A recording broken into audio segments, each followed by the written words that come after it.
আসসালামু আলাইকুম প্রিয় দর্শক, আমি আজকে আবারও হাজির হয়েছি আপনাদের সামনে নতুন একটা টিপস নিয়ে। টিপসটি হলো কিভাবে অ্যাডোবি ফটোশপ 7.0 তে আপনারা ডুয়েল ছবিকে সিঙ্গেল করবেন।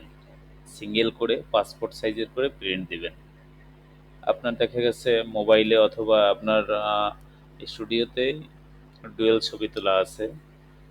আ সেটাকে আপনি কিভাবে সিঙ্গেল করে আপনি প্রিন্ট করে কাজ সারবেন, আজকে আমি আপনাকে সেটা দেখাবো। এর জন্য আমি প্রথমেই অ্যাডোবি ফটোশপকে আমি ওপেন করে নিলাম। এরপরে আমি ফাইলে গিয়ে ওপেনে দিব। এই যে দেখেন এখানে আমার আগে এই যে স্টুডিও পিকচার, এখানে অনেকগুলি পিকচার আছে। আমি আপনাদেরকে দেখাচ্ছি। এই যে অনেক ধরনের পিকচার আছে। তো আমি যে বিষয়টা নিয়ে কাজ করতে চাচ্ছি,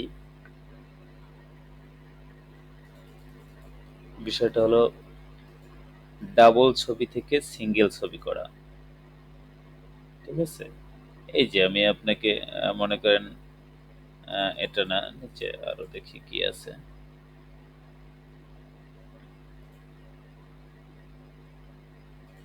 এই যে একটা ডাবল ছবি ওপেন করলাম। হুম,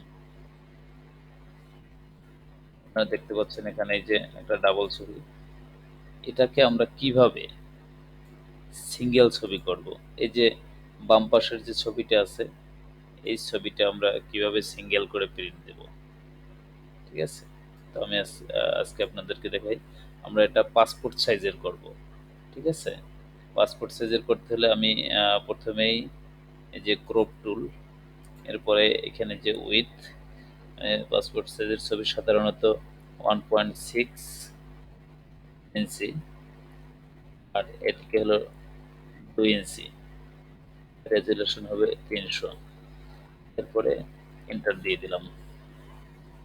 আমি ক্রপ টুল থেকে আমি এই আপনি যে এরিয়াটা নেবেন, এই যেটুক পড়ছে, যদি এইটুক নেন, আপনার এইটুকুই পাসপোর্ট সাইজের ছবি হবে। আমি একটু এই যে বড় করে নিলাম। বড় করে নিয়ে এইটাকে ক্রপ টুলের এই মার্কিং থেকে আমি আরেকটু টেনে পাশে, দুই পাশে যাতে আমার এই যে সমান জায়গা থাকে, মাথা থেকে দুই পাশে যেন বডির সমান জায়গা থাকে, এটা দিয়ে আপনি মাউসে ডাবল ক্লিক করলেও ছবিটা কেটে যাবে, অথবা এভাবে ক্রপ টুল দিয়ে আপনার নিয়ম মতো সাজিয়ে আপনি কিবোর্ড থেকে এন্টার প্রেস করবেন, তাহলে আপনার ছবিটা কেটে যাবে। তো এরপরে যে কাজটা করতে হবে, মূলত এখন আপনাদেরকে এই যে আপনি যে কাজটা করলাম আমি, এরপর এটাকে একটু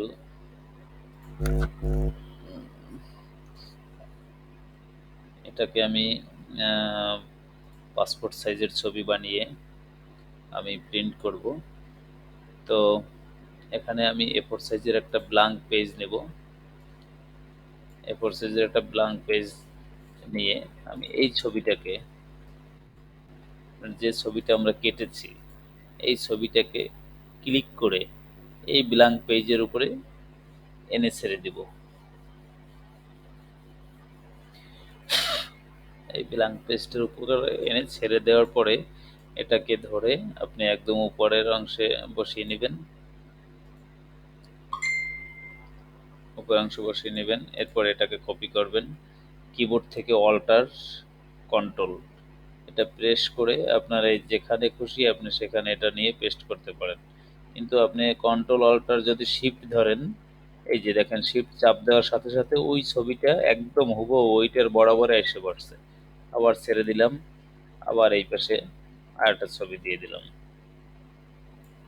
আবার এই পাশে আরেকটা দিয়ে দিলাম। এই যে ৪টা ছবি এখানে পাসপোর্ট সাইজের 4টা পাশাপাশি ছবি এখানে বসছে। এই যে বাকি জায়গাটা আছে এখানে আমরা একটু পরে কিছু স্ট্যাম্প সাইজের ছবি দিয়ে দেব। আচ্ছা যাই হোক, একটা পেজে আমি যতটা ধরে এই যে নিচে দিয়ে দিলাম। এই যে এটা কিন্তু আমি কন্ট্রোল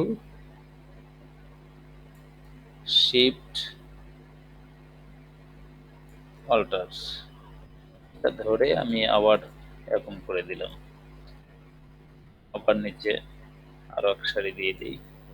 আমি পুরো A4 সাইজের একটা পেজ আমি প্রিন্ট করব। ঠিক আছে?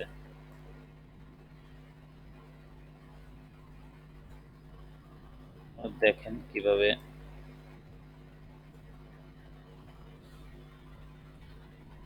আপনার পেজটা সাজাতে হয়।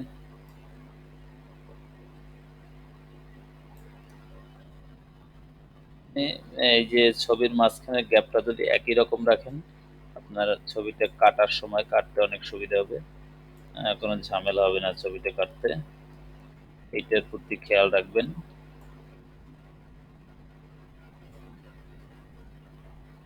এই যে আমি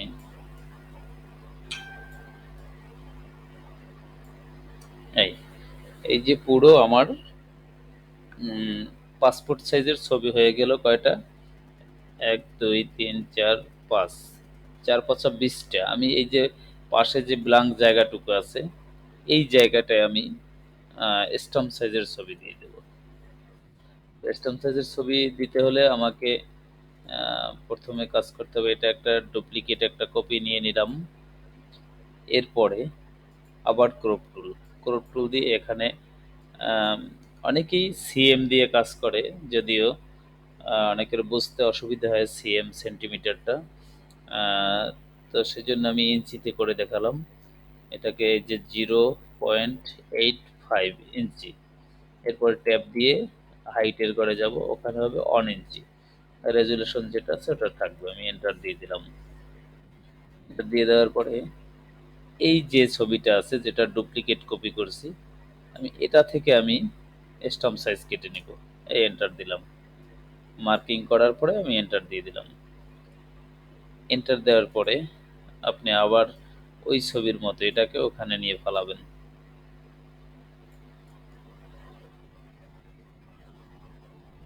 এই দিলে দেখা যাচ্ছে এখানে যে কয়টা ধরে আমি সে কয়টা ছবি দিয়ে দেব।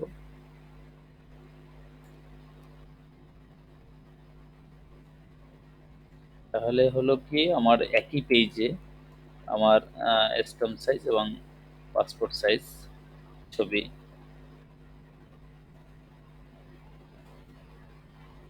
আমি প্রিন্ট করতে পারলাম। এই যে দেখেন।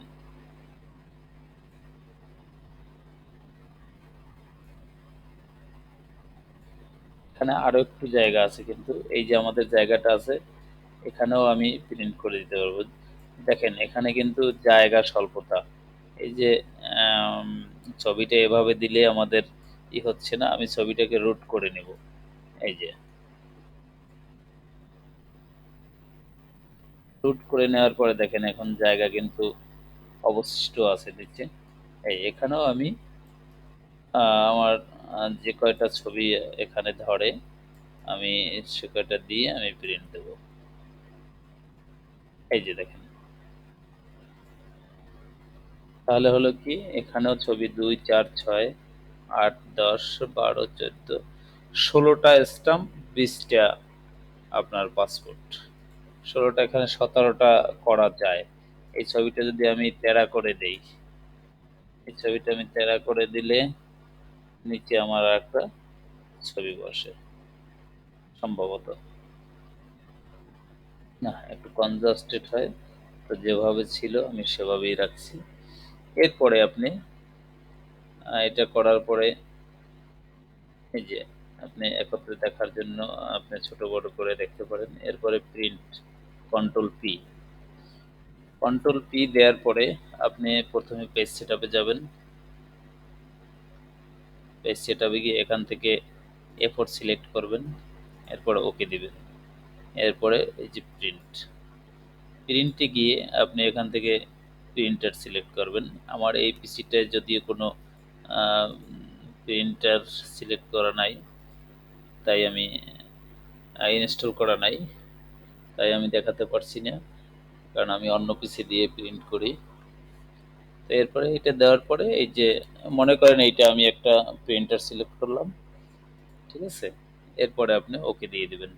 ওকে দেওয়ার পরে আপনার প্রিন্টার যদি পিসির সাথে কানেক্ট থাকে আর প্রিন্টার অন থাকে, আপনার ছবিগুলো প্রিন্ট হয়ে যাবে। তো বন্ধুরা, আজকে এ পর্যন্তই। ভালো থাকেন। আবারও আপনাদের সামনে হাজির হব অন্য কোনো সময়ে, অন্য কোনো বিষয় নিয়ে। সে পর্যন্ত সবাই ভালো থাকুন, সুস্থ থাকুন।